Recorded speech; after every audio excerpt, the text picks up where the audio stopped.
Bonjour à tous et bienvenue à l'Institut des Libertés. C'est donc le troisième délit d'opinion de la saison. Je suis comme d'habitude avec Charles Gave et très content de l'être.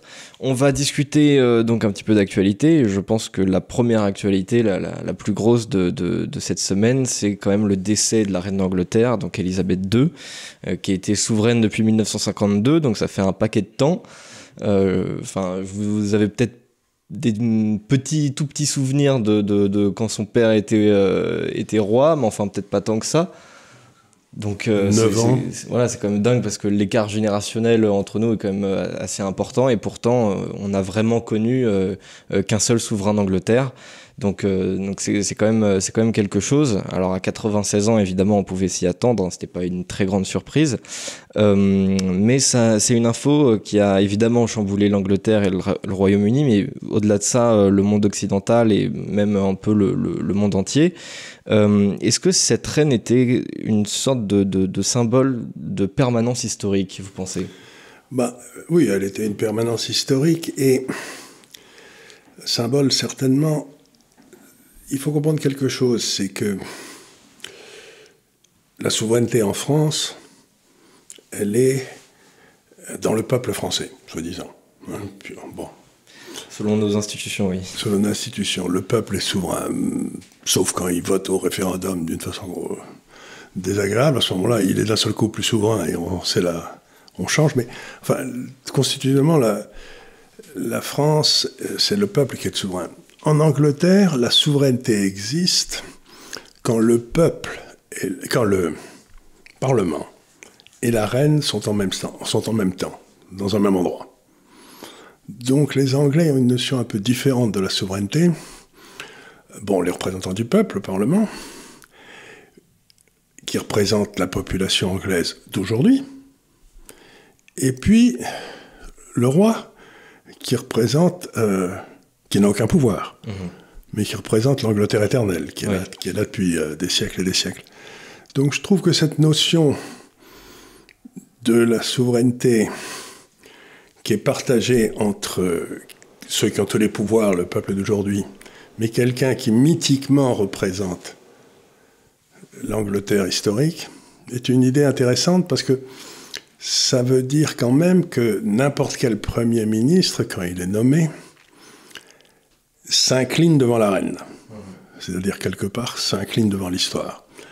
Il ne se prend pas pour Louis XIV, il ne se prend pas pour Robespierre, il n'a pas le droit de changer les institutions, il ne peut pas changer l'histoire de la Grande-Bretagne. Donc je trouve cette notion de la souveraineté anglaise extraordinairement féconde parce que vous avez le peuple d'aujourd'hui et une espèce de représentant de l'histoire, et je trouve ça une idée intéressante, plus féconde que la nôtre. Vous pensez?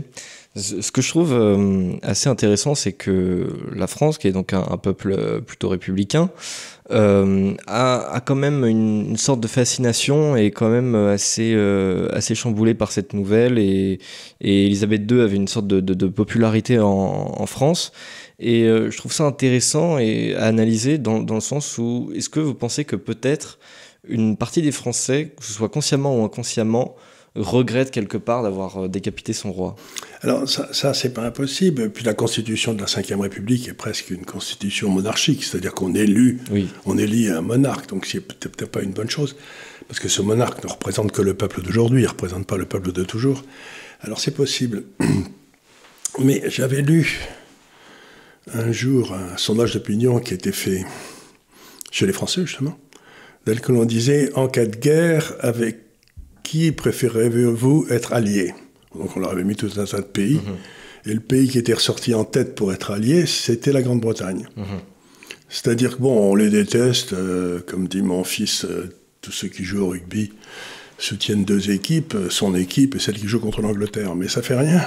Quand les choses deviennent sérieuses, quand il faut aller se mettre sur la gueule avec des ennemis, on préfère être allié aux Anglais, quoi. Il y a une espèce de respect français, je pense, pour l'Angleterre, tout en les détestant, mais respect, tout en les détestant pour l'Angleterre et sa capacité à s'être battue pour ses idées depuis des siècles, quoi. Donc, pour moi aussi, l'immense mérite d'Élisabeth dont les Français parlent assez peu, c'est quand il y a eu le mouvement de décolonisation, donc dans les années 50 ou 60, elle a préservé de façon merveilleuse le Commonwealth, en établissant des liens absolument personnels avec les différents types comme Nkrumah, etc.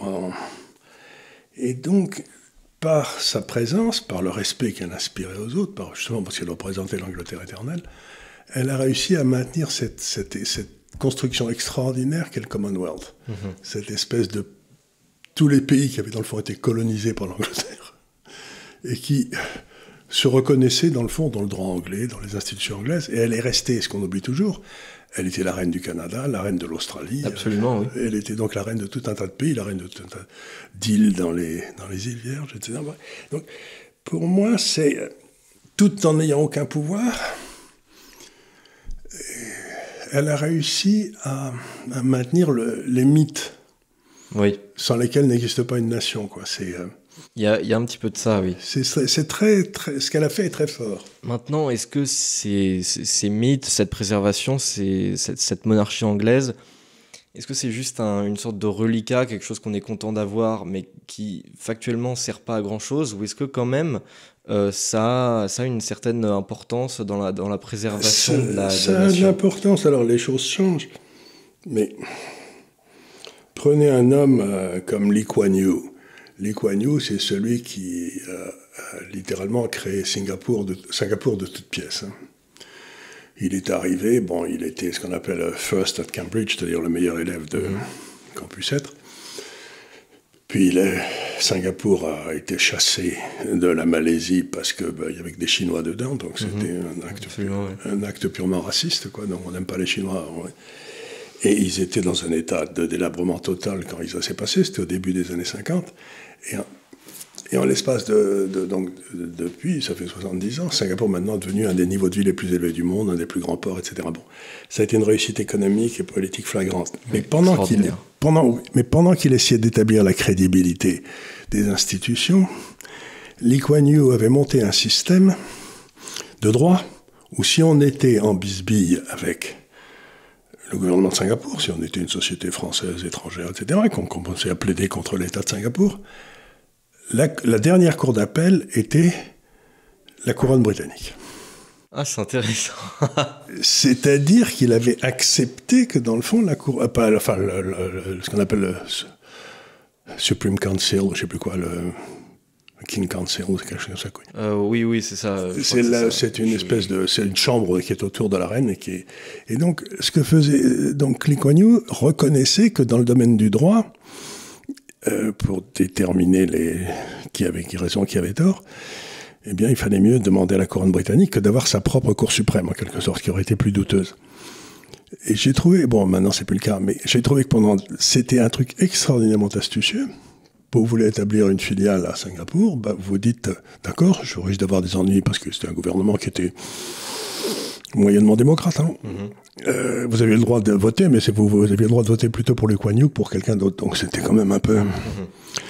Donc, si vous voulez, ça donne une idée qu'un type extrêmement... Ok, il avait été formé à Cambridge, mais un type extrêmement intéressant, comme Lee Kuan Yew, se rendait compte de la primauté du droit dans la Constitution anglaise. Et ça, je crois que c'était un des... Et on se rend bien compte que la principale exportation, justement, de la Grande-Bretagne, avec les États-Unis, le Canada, l'Australie, mais aussi l'Afrique du Sud, etc., c'est son système juridique. Ce qui s'est passé, c'est que vous avez un droit qui vient du bas, vous savez, c'est ce qu'on appelle le common law, ou bien il y avait un droit qui vient des codes, c'est l'idée française, c'est le Parlement qui fait les lois. Eh bien, je crois que l'idée de common law, qui est une idée profondément démocratique, le droit évolue doucement avec les volontés de la population, ça a été quand même une exportation absolument gigantesque de la Grande-Bretagne, et la reine n'y a pas été pour rien. Oui, c'est vrai que c'est un système qui est assez populaire dans le monde, et notamment dans les pays qui sont en voie de développement et qui n'ont pas forcément un système juridique propre. Ils ont tendance à reprendre ce système. Une jurisprudence qui s'est passée en Angleterre au XVIe ou au XVIIe siècle. D'ailleurs, c'est rigolo de voir des gars en Afrique avec des perruques de crâne de cheval, quoi. Ça fait un drôle d'effet, mais ça prouve que quelque part ils acceptent ou en Chine d'ailleurs. Le juge à Singapour aussi, donc je trouve ça assez, ou à Hong Kong, je trouve ça Si vous voulez, dès le moment où il y a la primauté du droit, ça permet quand même la démocratie, je veux dire, une vie civilisée. Et l'État est soumis au même droit que les citoyens. Parce qu'en France, on a le droit administratif, enfin bref, il y a 2 droits en France, et c'est une des causes de notre problème. Mais ça vient de Napoléon. Oui, c'est pas faux, oui. Ça permet beaucoup de choses, mais c'est vrai que... Ça permet de maintenir l'État dans des limites raisonnables, souvent. Oui, voilà. Deuxième info, on va parler d'énergie un petit peu. C'est pas un sujet énorme cette semaine. Il se passe quelque chose dans le domaine de l'énergie ? Oui, bon ça on en a déjà parlé pas mal de fois, mais alors donc l'autre Elisabeth Borne, prévoit une hausse du coût de l'électricité et du gaz de 15% pour les ménages à compter de février 2023. Alors c'est une hausse qui en soi est assez importante, mais est-ce que néanmoins c'est pas rassurant comme chiffre par rapport à ce qu'on pouvait prévoir ? Ben écoutez, là, la vraie question, c'est quel est le coût de cette énergie qu'on va vendre aux ménages français ? On va peut-être augmenter de 15% pour le ménage, mais si c'est toujours à 50% en dessous des prix du marché, ça veut dire que celui qui vend ce gaz va prendre une gamelle sur chacune de ses ventes. Ah oui. Donc ça veut dire que les fonds propres des entreprises qui vendent du gaz vont se ratatiner, à moins que la perte ne soit prise par l'État. Mais à ce moment-là, c'est le déficit budgétaire qui va monter. Ouais. Donc c'est comme si vous me disiez, le gouvernement va bloquer les loyers 10% plus cher qu'aujourd'hui. Mais vous diriez, bloquer les loyers, c'est idiot, parce que ça n'a jamais marché dans aucun pays à aucune époque. Donc exactement, pourquoi les Français ne devraient-ils pas payer le prix de marché du gaz ? Parce qu'après tout, si on est des bons écolos, la meilleure façon pour que les Français consomment moins d'électricité, de gaz, etc., c'est qu'ils soient hors de prix, non ? Oui, c'est vrai. Il y avait ce discours-là qui commençait quand même à être présenté par le gouvernement et même par le président de la République lui-même. Maintenant, peut-être que aussi face à l'impopularité de cette idée, ils se sont dit écoutez, on va un peu trancher la poire en deux, et certes, va y avoir une augmentation. On va faire deux en même temps. Oui, c'est totalement ça. C'est-à-dire va y avoir une augmentation. Une décision dont on sait qu'elle est mauvaise, mais elle est quoi, moitié moins mauvaise ou plus supportable par les imbéciles qu'on gouverne, ou je ne sais pas. Parce que si une décision est mauvaise, le degré de mauvaiseté n'a aucune importance. Oh, quand même, je suis pas tout à fait d'accord, quand même. Ça dépend. Plus vous mettrez le prix de l'électricité bas, plus les finances publiques françaises seront plombées, quoi, puis c'est tout. Oui, c'est un peu ça. Bon, ça, on a l'habitude. Oui, on a l'habitude. Mais c'est pas là où vient le problème. C'est à force de pas avoir de prix de marché, on sait plus ce que vaut quoi. On n'a plus aucun prix de marché. Je vous donne un exemple. Si l'électricité reste là où elle est en Allemagne, par exemple, il va falloir fermer toutes les aciéries, toutes les fabrications d'aluminium, toutes les cimenteries. Bon, je vous signale qu'il va falloir fermer aussi en France, parce que ça s'applique aux particuliers. Oui, absolument. Pas aux entreprises. Pas des entreprises. Oui. Par exemple, si vous êtes une boulangerie, que vous avez des fours électriques, vous allez douiller, parce que votre pain. Donc, bref, il va y avoir des dizaines et dizaines d'entreprises qui vont fermer, parce qu'elles ne peuvent plus produire à ce coup-là, quoi. C'est pas bon. Oui. Très bien. Et du coup, l'Allemagne, qui répercute, parce que je ne crois pas qu'elle ait les moyens constitutionnels de ne pas le faire, ses prix sur les entreprises, ils sont en train d'acheter du charbon comme des fous, à l'Australie et à l'Afrique du Sud. Donc on fait venir des bateaux en chier de charbon d'Afrique du Sud, d'Australie et d'Indonésie, qui sont vraiment de l'autre côté de la Terre, qui vont eux-mêmes brûler du fioul. Oui. Et ensuite, on va brûler du charbon en Allemagne. Oui. Et donc, il faudrait peut-être mieux dire, vous savez ce qu'on va faire ? On va réouvrir des centrales à charbon vite fait, quoi, parce que tout le monde le fait. Oui.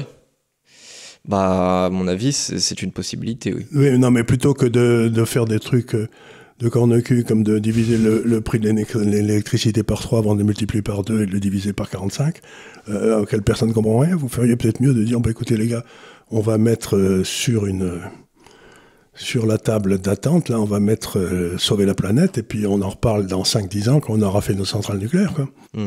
Mais si on fait ça, tout le monde va dire, mais pourquoi vous voulez... Rappelez-nous, en fait, pourquoi on essaie de sauver la planète, vous voyez ce que je veux dire? Donc, ils ont une contradiction énorme entre... La seule chose que voulaient les élites à Bruxelles, c'était, 1, sauver la planète, et 2, créer un État européen. Ben, on est en train de voir que l'État européen, pour qu'il n'y ait plus jamais de guerre en Europe. Mais je tiens à signaler au type là, à Bruxelles, qu'il y a eu des tas de pays où il y avait un État et où il y a eu des guerres civiles. Parce qu'aujourd'hui, par exemple, en Ukraine, c'est une guerre civile entre deux nations européennes, comme l'Ukraine et la Russie, c'était le même pays il n'y a pas bien longtemps. Donc, c'est pas parce qu'on n'a pas de guerre entre nations qu'on va pas avoir des guerres civiles. Et plus ils feront un gros État européen, plus la probabilité de guerre civile augmente. C'est pas complètement faux, oui. Et surtout si on a des intérêts qui sont divergents, forcément... Et qu'on n'a pas envie de donner son blanc-seing à des gens qui n'ont été élus par personne. Oui, il y a de ça aussi. Après ça, on a aussi parfois un peu l'habitude, déjà à l'échelle nationale, c'est déjà assez répandu parfois. Mais donc voilà, c'est... Donc pour moi, si vous voulez, tout ça, c'est quand vous faites... Ce qui est terrible, c'est comme quand vous dites un mensonge, vous savez. Ce qui est très emmerdant avec les mensonges, et c'est pour ça que j'essaye de ne pas y avoir trop recours, c'est qu'il faut s'en souvenir. Tandis que quand vous dites la vérité, vous n'avez pas à vous en souvenir. Donc c'est un peu comme ça pour les prix. Vous mettez des faux prix partout, et après vous mettez des sparadraps partout pour cacher les désordres, les désastres que ça crée. Et finalement, on se retrouve dans un système dans lequel une chatte ne retrouvait pas ses petits, et ils vont continuer à mettre des sparadraps partout. Mais il n'y a pas d'autre façon de retourner à la vérité des prix, mes cocos. Ouais. C'est une manière voilà, c'est mettre un énorme coup de sparadrap, c'est faire oublier au maximum aux Français. Mais oublier à quoi ça sert, puisque de toute façon 3 mois après il va falloir leur raconter qu'il y aura autre chose à faire. Donc ce qui est extraordinaire, c'est qu'ils pensent que les Français ont la mémoire d'un poisson rouge, vous savez. Ils tournent en rond, ils disent ah oui on va augmenter de 15%, tout va bien. Puis ensuite ils m'ont augmenté que de 7% sur les 15%. Puis... Mais non, il me semble que les Français ont quand même un peu le sens de la mémoire, j'en sais rien, je sais pas. Mais en tout cas eux, ils ont un mépris pour la capacité des Français à les juger, qui dépassent l'entendement. Ils essayent toujours de leur raconter des carabistouilles. Oui, en fait, je pense que c'est un calcul qui est purement politique, c'est-à-dire qu'ils préfèrent pratiquer des faux prix et que le reste soit pris par le budget de l'État, plutôt que les Français voient bien la facture d'électricité et qu'ils se disent oula, on va sortir les cette facture d'électricité, parce qu'elle n'est pas... Bon, elle est très élevée, mais je crois que ça vient d'une décision qui a été prise par la Commission européenne, avalisée par l'État français, que les prix de l'électricité seraient déterminés par le prix marginal du gaz. Mais nous, comme on avait plein d'électricité nucléaire, ça n'avait rien à voir avec le prix du gaz, mais on a accepté que le prix de l'électricité soit déterminé par le prix marginal du gaz.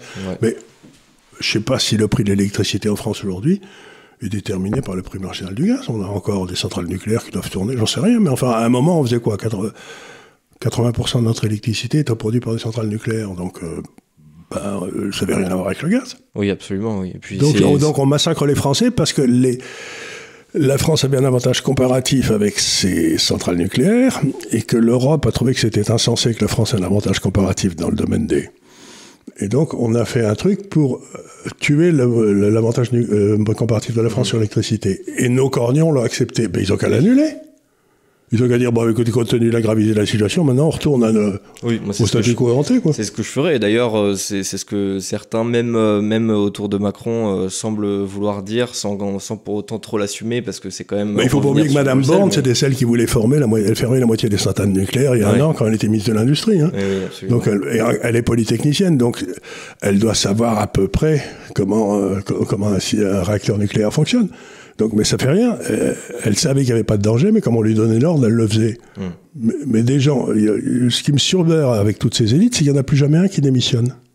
Oui, effectivement, il n'y a pas du tout de sens des responsabilités, c'est jamais leur faute.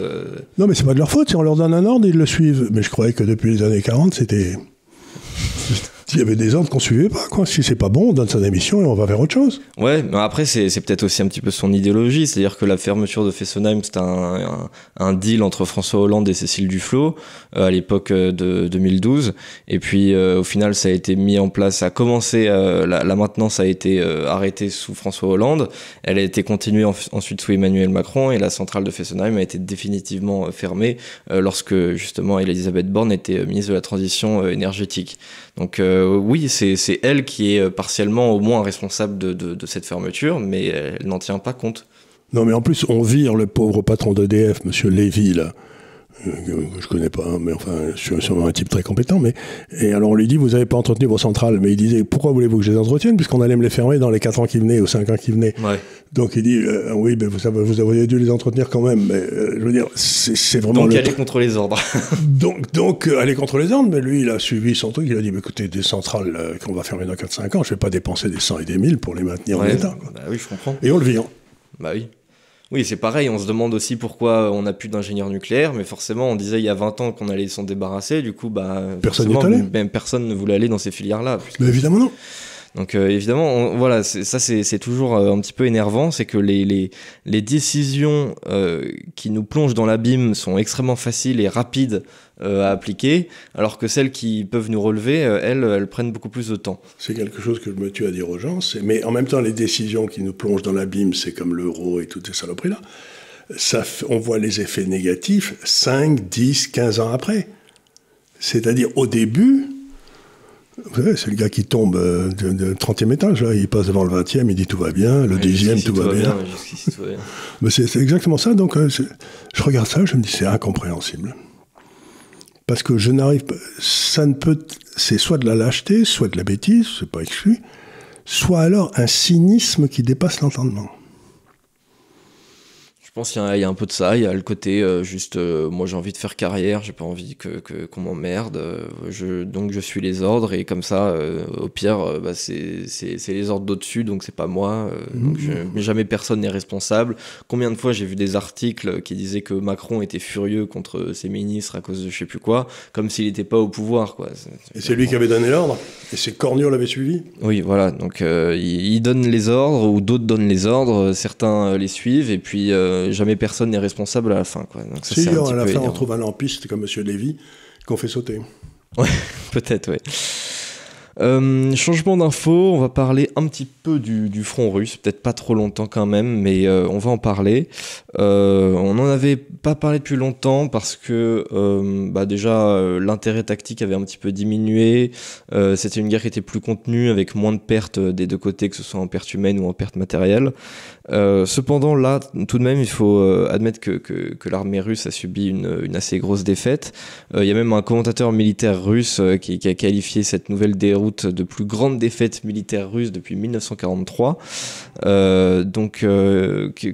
Que vous évoque cette défaite militaire, parce qu'on se serait dit quand même au départ que la Russie avait un avantage tactique absolument énorme sur l'Ukraine, et au final elle n'arrive pas tout à fait à aller au bout de ses objectifs. Alors oui, il y a beaucoup de choses à dire là, je ne sais pas trop dans quel ordre les prendre.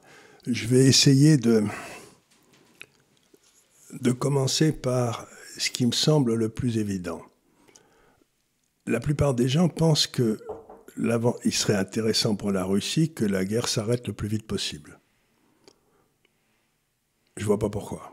Je vois très bien pourquoi il serait bon qu'elle s'arrête pour l'Europe ou pour les États-Unis, mais pour la Russie, ils n'ont pas intérêt. Plus ça continue à durer, plus ils vendent leur pétrole cher, plus ils vendent leur gaz cher, etc. Donc ils n'ont pas... Donc c'est la première des choses. L'hypothèse que la Russie a intérêt à une victoire rapide, peut-être pas. Elle a peut-être intérêt à ce que l'Europe s'enlise dans ce truc-là et qu'on continue à ramer comme des fous à cause de... et que ça fasse qu'on ait en lice partout des Orbán ou des comme ça, si vous voulez, pour changer la donne politique. Bon, ça c'est possible. La deuxième chose qui me paraît tout à fait intéressante, c'est quand vous regardez les opérations militaires, logiquement, compte tenu de la taille de l'Ukraine et des forces en présence, l'armée ukrainienne fait à peu près 450 000 personnes, les Russes n'ont envoyé que 150 ou 200 000 hommes. Ce qui est très curieux, parce qu'ils ont soi-disant une armée de plus d'1 million d'hommes. Donc pourquoi ils envoyaient que ça? Je ne sais pas trop. Je n'ai pas de réponse à la question. Et par exemple, dans la défaite militaire dont on peut parler, c'était un endroit qui était quelque part sur la ligne du front, plutôt vers le nord. Et là, il y avait, c'était un front qui était très grand, et il y avait comme défense que, mettons, des gendarmes. Oui, il y avait pas, il y avait les troupes n'étaient pas là. Oui, absolument. Les troupes n'étaient pas là. Et donc, les Ukrainiens sont arrivés avec l'aide des États-Unis, etc. Et ils ont fait à peu près 5 à 6 hommes pour un Russe qui était là. Donc, il s'est passé un phénomène curieux. Dès que les troupes alliées non russes se sont enfoncé le front, d'ailleurs, il n'y avait quasiment personne, les Russes ont retiré tout le monde tout de suite. Ils n'ont eu, pour ainsi dire, aucune victime. Il n'y a quasiment pas eu de bataille. Ils sont avancés dans le vide. Il y a eu quelques dizaines de morts, pas beaucoup plus. Ouais. Mais par contre, maintenant, les meilleures troupes ukrainiennes sont avancées dans cet espace qui est, paraît-il, plat comme la main, où on va pouvoir peut-être les ratatiner avec les avions et l'artillerie. Donc, est-ce que c'est un énorme piège pour faire avancer la meilleure troupe? Ils en ont déjà tué un paquet, les Russes. Hein, il y a énormément de pertes ukrainiennes. Je ne sais pas non plus.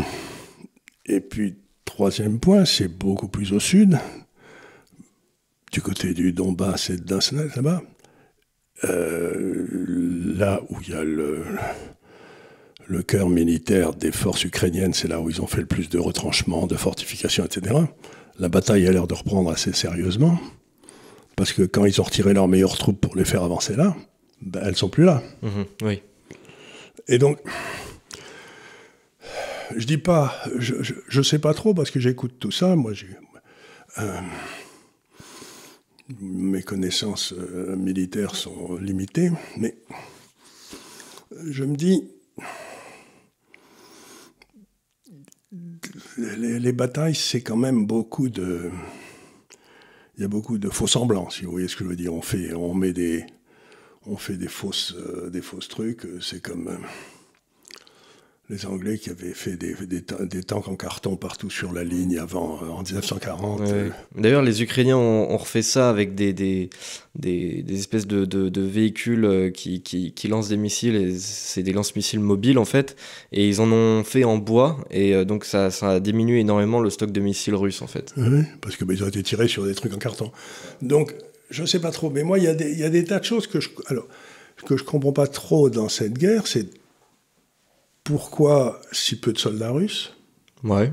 150 000 alors qu'ils auraient pu en mettre 300 000 ou 400 000 dès le départ. Est-ce qu'ils veulent que ça dure le plus longtemps possible? Est-ce que ils veulent que ça fatigue? Parce que pendant ce temps-là, nous, on file des armes, on file des munitions, on file du pognon. Ça finit, et puis on n'a pas que ça à foutre, parce que, je ne sais pas si vous remarquez, mais il y a des gens qui commencent à dire, bon, alors si je comprends bien, on peut envoyer 25 milliards de dollars à l'Ukraine, mais on ne peut pas s'occuper du pont dans l'Alabama, quoi, qui s'écroule, quoi. Donc ça commence à... Donc, je sais pas, moi, donc j'ai du temps. Je suis content pour les Ukrainiens qu'ils aient une victoire, ça leur fait du bien. Ils auraient pu en profiter pour demander des négociations tout de suite, en disant, bon, mais maintenant qu'on a repris une victoire, on est content, on peut... Et alors, je voudrais terminer en disant deux choses qui me semblent essentielles. C'est que la pire des choses qui pourrait nous arriver, c'est une défaite russe. Parce que si la Russie commence à perdre, elle peut faire ce que dit Clausewitz, c'est-à-dire aller aux extrêmes. Oui, mais d'ailleurs, c'est un petit peu ce qui semble se dessiner, en tout cas dans les discours. C'est-à-dire qu'il peut y avoir une frustration de l'ordre militaire russe, notamment de Vladimir Poutine. C'est-à-dire qu'ils ont commencé à raser toutes les centrales, etc., du côté qu'ils n'avaient jamais touché, là, voilà, c'est ça. Ukrainienne. Donc à ce moment-là, si vous voulez, s'ils commencent à raser toutes les centrales, à raser toutes les usines, à raser tous les trucs civils, on va se retrouver avec... Ils vont avoir du mal à bouger leurs troupes là-bas, hein, quand il n'y aura plus de train, quand il n'y aura plus rien. Donc il y avait eu une espèce de retenue de la part des Russes, qui était assez étonnante en cas de guerre.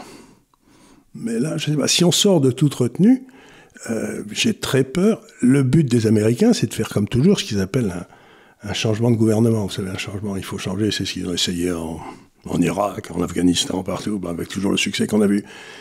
Mais je ne suis pas certain que le gouvernement russe actuel sera un gros partisan du changement de régime. Vous voyez ce que je veux dire? J'ai peur de la montée aux extrêmes. Oui, bah, effectivement, c'est un peu... quelque part, c'est un petit peu de la triche militairement, mais ça peut tout à fait exister. C'est-à-dire, ils sont sur un modèle de guerre conventionnelle, troupes au sol, tanks, quelques petits missiles de temps en temps. Et puis, s'ils n'arrivent pas à avoir leurs objectifs avec ça, et ben, ça risque de monter en intensité au fur et à mesure, jusqu'à... C'est ce qu'a dit Poutine. Il a dit, la guerre va vraiment commencer maintenant. Oui. Après, parfois, j'ai un peu l'impression que depuis le mois de mars, j'ai l'impression que toutes les 3 semaines, la guerre va vraiment commencer. Donc parfois, je sais plus trop. Je sais plus trop. Non, mais il me semble là que...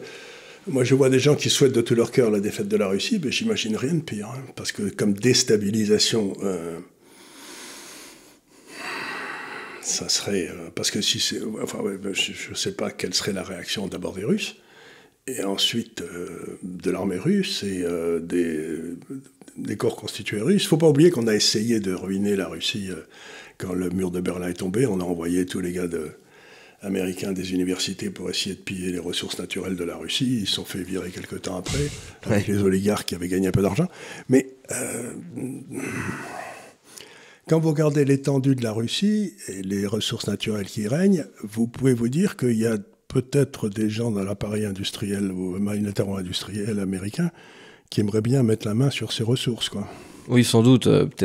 Faire peut-être arriver jusqu'à un changement de régime, mettre en place une petite social-démocratie qui va être sous influence américaine. Enfin, voilà. Comme ils ont essayé de faire lors du Maïdan en 2014 en Ukraine. Oui, ou même exactement sur le même modèle que l'Allemagne après 1945. C'est ça, oui. Avec des troupes russes, des troupes russes qui sont là. Voilà, des troupes américaines qui sont là. Donc tout ça me gêne énormément parce que j'ai l'impression que les Russes, pour l'instant, sont battus un peu avec la main attachée dans le dos.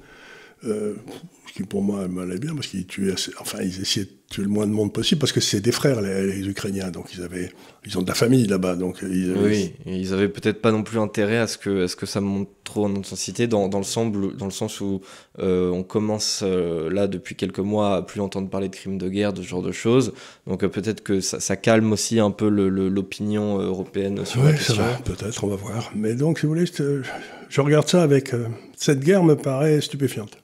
Ouais, effectivement c'est intéressant d'avoir en plus sur le front européen une guerre à cette époque-là, puisque certains pensaient qu'elle n'allait plus jamais revenir. Donc attendez une seconde, vous êtes gentil, mais quand les Américains ont bombardé la Serbie et ont enlevé la Serbie, le Kosovo pour le donner à l'Albanie, si je peux me permettre, il faudra que les gens m'expliquent quelle est la différence entre ça et la Russie qui envahit l'Ukraine pour reprendre les provinces russes, quoi. Oui, moi j'en vois pas beaucoup, mais... Oui. Donc, si vous voulez, d'un seul coup, on nous explique que on n'avait jamais vu ça depuis Hitler. Si, on l'a vu. On l'a vu en Irak, on l'a vu en Syrie, on l'a vu. Donc, ce truc de dire, j'ai jamais vu un État qui ne se battait pas en étant persuadé que Dieu était dans son camp, quoi. Mais la justice et la bonté, et qui s'y se battait, c'était toujours pour le bien, oui. Pour le bien de l'humanité, quoi. C'est ce qu'il y avait surprenant avec les nazis, c'est justement, eux, ils en avaient rien à foutre, ils se battaient pour le mal, si j'ose dire. Ils n'avaient jamais prétendu que Dieu était avec eux, quoi, puisqu'ils n'y croyaient pas. C'était des brutes et ils glorifiaient la brute. C'était un truc nouveau. Je pense qu'il y en avait beaucoup quand même qui pensaient se battre pour le bien. Après, c'est vrai que c'était pas forcément motivé comme ça, quoi. Mais bon. Alors, on en avait parlé un petit peu lors des 2 dernières émissions, mais évidemment c'était au futur parce que ça n'avait pas encore eu lieu. C'est les élections législatives en Suède. Mm-hmm. On avait imaginé que peut-être la majorité du Parlement suédois passerait potentiellement de la gauche à la droite. Eh bien, c'est chose faite. Donc les démocrates suédois, qui est donc le parti radical de droite, on pourrait dire nationaliste, est désormais le deuxième parti politique du pays. Les sociodémocrates suédois, ce qui n'est pas la même chose, qui est le gros parti de centre-gauche, demeure quand même le plus gros parti du pays, sauf que la coalition dont il faisait partie n'est pas suffisante par rapport à la grande coalition de droite. Donc je trouve que c'est assez intéressant à analyser, déjà parce qu'il s'agit de Suédois. Oui, parce que c'est quand même eux qui ont inventé la social-démocratie. C'est ça. Il faut quand même le dire. Voilà, c'était des exemples absolus en termes de social-démocratie européenne. Je connais bien, comme je l'ai souvent expliqué, je connais bien la Suède. J'y suis allé souvent. Mon frère y vit. J'ai des neveux suédois. Donc, les Suédois disent toujours en rigolant que si vous cherchez un type intelligent individuellement, vous allez chercher un Français, quoi, parce que le type, mais vous mettez 5 Français ensemble autour d'une table, ils sont d'accord sur rien, quoi. Ouais, ils sont incapables de se mettre. Vous mettez 5 Suédois ensemble qui sont beaucoup moins brillants individuellement que le Français, ils se mettent immédiatement à bosser pour savoir comment arriver au but désiré. Donc c'est un peuple qui va naturellement vers le consensus. Il y a une espèce de formation, tout ça, il va naturellement vers le consensus. Et là, le consensus, c'est ce qu'il faut dire quelque part, a été brisé. Mais il n'a pas été brisé à cause d'un échec économique de la social-démocratie, parce que le pays est plutôt bien géré, des comptes courants excédentaires, un budget excédentaire, ils n'ont pas fermé les gens pendant le Covid, enfin, il n'y a pas eu d'atteinte aux droits de l'homme, tout ça, ça s'est très bien passé. C'est à cause de l'immigration. Oui, en très grande partie, oui. Donc, ça a été un vote où les Suédois ont dit, écoutez, on a ramassé 10 ou 12% de la population depuis 10 ans, qui venaient de pays qui avaient des raisons d'aimer, etc. Bon, ça va bien maintenant. Ouais. On arrête parce que notre tissu social est en train de s'effondrer. C'est-à-dire une criminalité. Puis il y a des endroits où il y a tellement d'immigrés que du coup, le travail des écoles d'assimiler les gens ne peut plus se faire, puisqu'il n'y a plus que des immigrés dans ces écoles. Donc, c'est pas du tout un vote de condamnation de la social-démocratie du point de vue économique. C'est un vote qui s'est produit sur l'immigration. Oui, et c'est même un vote quelque part qui voudrait sauver la social-démocratie. La condition du pour sauver la social-démocratie, c'est de sélectionner mieux les gens. Zemmour, s'il avait fait campagne en Suède, il aurait été élu. Peut-être. Parce que il a parlé de l'immigration. Oui, c'est vrai. Peut-être qu'en tout cas, il aurait fait 20%. Pas des échecs économiques, mais il n'y avait pas parlé d'échecs économiques suédois, il n'y en a pas eu. Donc, donc c'est intéressant parce que là, et puis ça dit quelque chose pour la France, c'est que dans le fond, comment ont-ils gagné les gens de droite ? C'est qu'ils ont allié la droite anti-immigration à la droite normale, si j'ose dire. Oui, absolument. Ça aussi, et du coup, ça fait pouf, ils font une majorité. Ça pourrait peut-être donner des idées à des gens en France, j'en sais rien. Oui, c'est très intéressant. Pour parler un petit peu de l'immigration, j'ai un chiffre à soumettre à nos auditeurs, c'est 58%.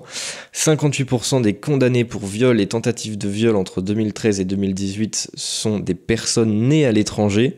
C'est un chiffre qui vient de la Swedish National TV, alors que ces personnes donc nées à l'étranger en Suède représentent 16% de toute la population. Donc ça veut dire qu'une personne née à l'étranger a donc 4 fois plus de chances d'être condamnée pour cela qu'un Suédois né en Suède. Et puis on rajoute aussi à ça, à ce sentiment-là, les émeutes des immigrés qui avaient eu lieu en printemps 2022. Et puis il y avait eu la première ministre suédoise qui elle-même avait fait l'aveu que l'intégration avait échoué en Suède. Donc la Suède, qui était quand même un pays un peu magique pour beaucoup de gens de gauche en Europe, qui était une sorte de paradis du vivre ensemble, c'est devenu rapidement une sorte d'enfer du vivre avec, quoi. C'est exactement ce qui se passe. Surtout que les Suédois, c'est un très grand pays, la Suède, hein, c'est immense. Enfin, oui. Et c'est un pays, il n'y a que des rocs, hein, il y a beaucoup de rochers, puis des arbres maigrichons. Et les gens vivent dans, mettons, 3-4 villes. Il y a Göteborg, il y a Stockholm, il y a Malmö, il y a quelques grandes villes comme ça. Et puis le reste de la population, c'est dans les campagnes, mais il n'y a quasiment personne. Donc l'immigration, c'est bien sûr concentré dans les villes, et les problèmes, c'est dans les villes aussi. Mmh. Donc c'est une vraie question, c'est l'intégration. Ils ont reçu beaucoup, je crois, d'Afghans, d'Éthiopiens, de Syriens, et il y a des anecdotes que je peux vous raconter parce que je connais la Suède, c'est que il y a en Irak, toute une partie de l'Irak qui était détenue par des chrétiens, qui étaient nestoriens, je crois. Et il y avait une partie de l'Irak qui était des chrétiens nestoriens. Vous savez, c'est des chrétiens qui avaient été convertis par saint Thomas, je crois, les gars, qui étaient jamais... Et quand on a commencé à massacrer les chrétiens au Moyen-Orient, ils sont tous partis en Suède. Et il y a une ville qui est à 40 km de Stockholm, où ils sont tous. Et ils sont des bons Suédois, vous voyez, ça bosse. Et, ils sont intégrés, personne n'en parle, ils vont très bien. Ça se passe bien. Ça se passe bien. Et j'en ai rencontré un ou deux quand j'étais en Suède la dernière fois. Ils me disaient, mais où est-ce qu'on va aller la prochaine fois? Parce qu'ils voyaient revenir les gens qui les avaient chassés. Oui, c'est vrai, c'est vrai. Et donc, ils étaient très inquiets. C'est vrai, c'est intéressant. Faut pas oublier que le christianisme, il y a 10 siècles ou 12 siècles au Moyen-Orient, tout le monde était chrétien. Oui. Et ils ont été laminés, virés, convertis de force, enfin bref. Donc il y a un vrai problème, c'est que les gars qui étaient là, qui s'étaient assimilés, qui étaient venus de l'extérieur, qui avaient été parfaitement reçus, et c'est peut-être ce qui a trompé les Suédois, ils se sont dit, bon, ceux-là, ils sont venus, ils sont assimilés, donc les autres vont faire pareil. Ouais. Pour l'instant, c'est pas le cas. Oui, mais il y a aussi une forme d'angélisme, de l'indifférenciation des êtres humains et des cultures. Oui. C'est-à-dire, on considère que tout le monde est pareil, et donc si on considère que tout le monde est pareil, tout le monde va être pareil. Et évidemment, ça ne marche pas comme ça. Donc c'est un vrai problème là, mais encore une fois, ça n'est pas un problème économique là. Oui, là, c'est un problème sociétal. C'est vrai, c'est pas du tout un problème économique, et on pourrait avoir d'ailleurs dans un futur à proche ou moyen terme une addition des facteurs économiques et des facteurs culturels et l'immigration, ce qui pourrait. Mais il faut pas oublier que les Suédois ont une monnaie qui flotte. Donc chaque fois dans l'histoire, depuis les années 30, dès que ça commence à pétouiller dans le monde, l'économie ralentit et tout, ils envoient leur monnaie au tapis pour protéger la rentabilité des entreprises. Donc ils ont toujours fait ça. Donc vous regardez sur 5 ans, 10 ans, 15 ans, 20 ans, 30 ans ou n'importe quoi, la bourse qui a fait le mieux au monde, même mieux que les États-Unis, ça a toujours été la bourse suédoise. D'accord, ah oui, c'est intéressant. Ça fait partie de la social-démocratie, c'est-à-dire que vous préservez l'emploi et moi je préserve vos profits. Oui, c'est vrai. C'est vrai, c'est ça. C'est ça. Mais donc c'est assez intéressant. Donc déjà parce que c'est suédois, parce que ce parti-là qui est les démocrates suédois, qui était quand même un parti extrêmement à droite il y a de ça une trentaine d'années, qui était quasiment facho, oui. Oui, c'est ça. C'est revendiqué néo-fasciste à la fin des années 80, qui évidemment a un peu changé, mais qui demeure quand même sur un discours assez dur, assez robuste, oui. Donc c'est le deuxième parti du pays. En plus de ça, ils ont réussi à s'allier avec une droite qui a une réputation un peu plus respectable, plus classique, voilà. Et puis voilà, c'est la Suède, c'est-à-dire que moi je commençais à être un petit peu fatigué de citer uniquement les exemples de la Pologne et de la Hongrie, parce que c'est des pays que j'aime bien, mais c'est vrai que ils ont une mauvaise réputation. Ils ont quasiment jamais laissé rentrer les gars. Oui, c'est ça. Tandis que là, les Suédois les ont laissés rentrer et se disent « Oups !» on a un problème. Voilà, c'est ça. Et donc, ils ont réagi. J'espère que c'était à temps, parce qu'en plus, peut-être que ils vont avoir des problèmes pour gérer cette immigration-là, même en étant au pouvoir. Hein, c'est pas impossible. Peut-être aussi qu'ils vont avoir des problèmes pour répartir le gouvernement. Peut-être que d'ailleurs, ils vont pas tout à fait se mettre d'accord pour avoir des ministres de tous les partis. Ils sont 177 contre 173, je crois, au nombre des députés. Donc, ils ont 4 députés de majorité. Je sais pas quoi. C'est 176 et 173 de l'autre côté, je crois, il me semble. Je crois que c'est ça. Et la majorité précédente, c'était à 1 près en faveur de la gauche. Donc finalement, ça n'a pas énormément changé, mais quand même, ils ont la majorité. Donc on est passé de l'autre côté de 50. Voilà. C'est important. Donc ce serait intéressant de voir un petit peu au futur cet exemple-là. Ce qui m'intéresse beaucoup, c'est quelles sont les mesures que va prendre cette droite qui, encore une fois, étant suédoise et consensuelle, pour essayer d'intégrer les gars. Parce que je les connais, mes Suédois, ils vont dire,